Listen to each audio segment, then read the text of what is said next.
Sir ज़राए से खबरें गर्दिश कर रही हैं कि कोई दरमियानी रास्ता निकाला जा रहा है खान साहिब के लिए, और उसमें पीटीआई के पुराने 3 नाम जो कि बहुत ज़्यादा खबरों में भी रहे हैं। पिछले दिनों आपकी शाह महमूद कुरैशी साहब से एक मुलाकात भी हुई, उसके बाद एक बहुत अच्छा एक इम्प्रेशन आ रहा था कि शायद खान साहब के लिए कोई दरमियानी रास्ता निकल आए।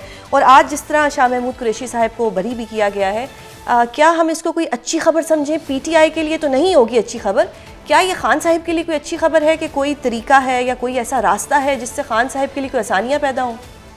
बिस्मिल्लाहिर्रहमानिर्रहीम। देखिए, एक चीज़ मैं आपको बता दूँ, खान साहब के लिए और पीटीआई के लिए ये बड़ी एक खुशाइन चीज़ है कि शाह महमूद साहब जो है उनके केसेस ख़त्म हो रहे हैं और अल्लाह करे वो जल्द बाहर आए। उसकी वजह ये है कि हमें समझदार लोग चाहिए जो कि पीटीआई में हो, जो कि खान साहब को भी समझाएँ।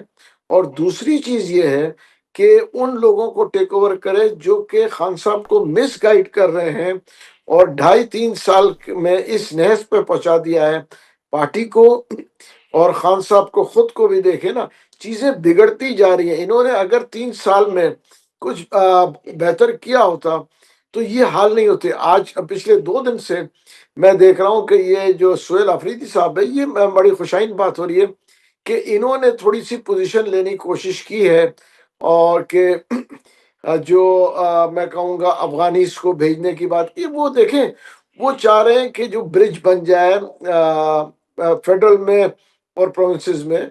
उन्होंने एग्री किया है कि जो अफ़गानीज़ को वापस भेजने का, और दूसरा जो ड्रोन के जो जी। टेररिस्ट बैठे हैं, अगर उनको ड्रोन के साथ जो है उनको देखा जाए, उसकी भी उन्होंने परमिशन दे दी।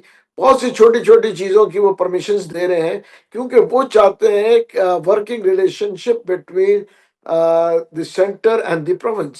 सही। तो ये दैट्स बड़ी खुशनुई की बात है। सही। देखिए, चीज़ों को कन्फ्रंटेशन में ले जाना और एक दूसरे के साथ, देखिए उसकी वजह ये है कि वो अभी मेरे ख्याल से नेक्स्ट स्टेप ये होगा कि वो ये भी एग्री करेंगे कि जी वो जो स्टेटमेंट्स देते थे, कि पॉलिटिकल स्टेटमेंट्स देना या मैं कहूँगा तकरीरों में जो है, जब तकरीरें करते हैं आदमी को जज्बाती स्टेटमेंट दे देता है, बिल्कुल। मगर then you come to reality के देखें चीज़ों को बैठ के सेटल करें। मुल्क को आगे जाना है, इस कौम को बेहतरी की तरफ जाना है और आवाम सफ़र कर रही है, सही। वर्कर सफ़र कर रहे हैं।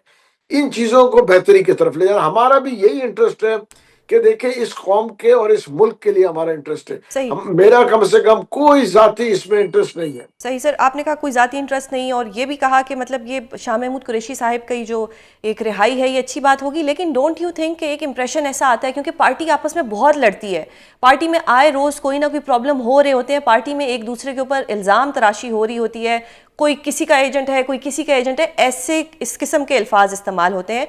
डोंट यू थिंक कि अगर शाह महमूद कुरैशी साहब आते हैं तो यही पार्टी उनको भी टारगेट करेगी कि जी ये भी शायद किसी के एजेंट हैं और इनकी रिहाई होगी है? डॉक्टर यास्मीन जो कि एक कैंसर पेशेंट भी रह चुकी हैं, कैंसर सर्वाइवर रह चुकी हैं, उनकी रिहाई नहीं हुई, शाह महमूद कुरैशी साहब की रिहाई होगी है, तो ये कहीं इसको माइनस इमरान खान फार्मूले के साथ कनेक्ट ना किया जाए? क्या कहेंगे आप इस पे? देखिए, अगर देखिए मैं माइंडसेट को कहूँगा तो नेगेटिव माइंडसेट तो बहुत सारे हैं।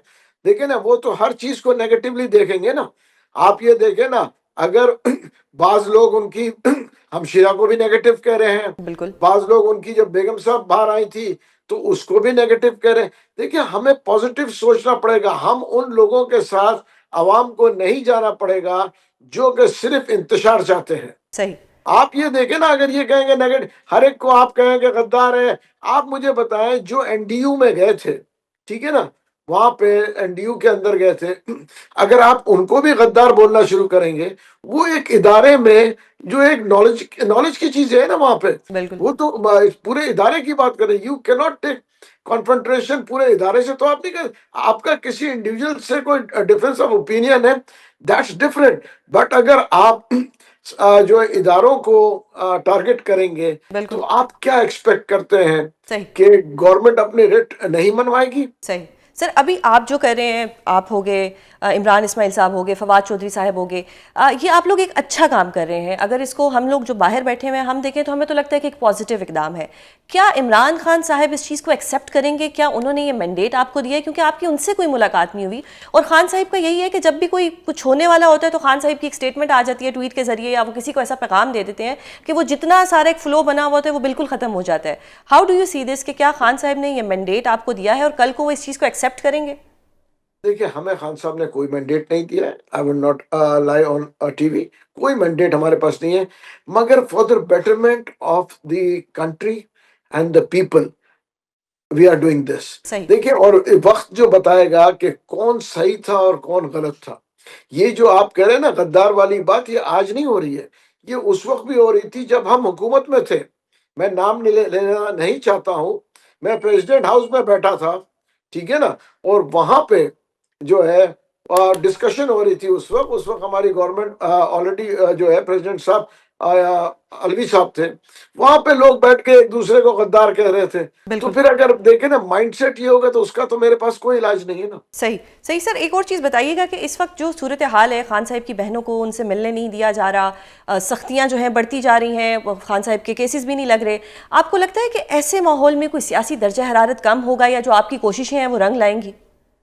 जी बिल्कुल, देखिए मैं आपको बताऊं दर्जे हरारत कम होगा। और हम तो ये भी कहेंगे कि देखें थोड़ा सा ये चीजें ठंडा हो जाए, उनकी बहनों को भी मिलने देना चाहिए। बिल्कुल।